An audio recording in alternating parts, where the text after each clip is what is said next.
Gary Nordlinger is a professor of politics at George Washington University and joins us now. Thank you very much for talking to us. So with these diplomats being expelled from Russia then, can you just tell us what impact this is going to have on diplomacy between the two countries, the diplomatic relations between Moscow and Washington? Well, ironically, I think it'll probably make it much harder for Russians to get visas to come to the United States. I mean, I think that the people that you cut first will be the Russians that work for the embassy as Foreign Service nationals, and then consular officers, among other things. You'll get rid of your political and economic officers last.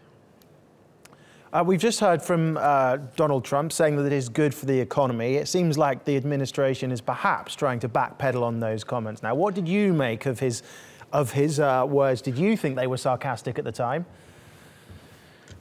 No, I think it's absolutely vintage Donald Trump. In Donald Trump's world, you always win.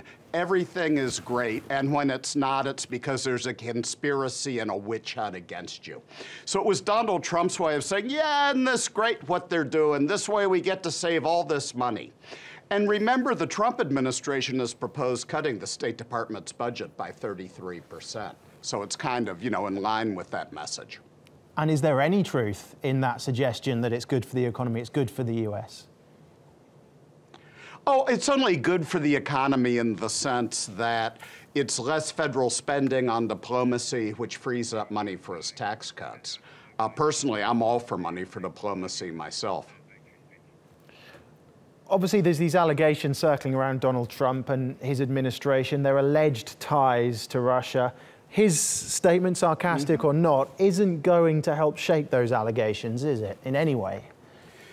Well, no, but there's nothing that Donald Trump can do to shake those allegations. I mean, I sincerely think he does want to try to have better relations with Russia and get along with President Putin.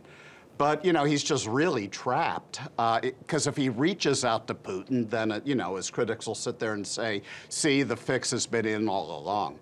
So I do think that Donald Trump's walking kind of a tightrope on this. So where do US-Russia relations go from here, considering that then?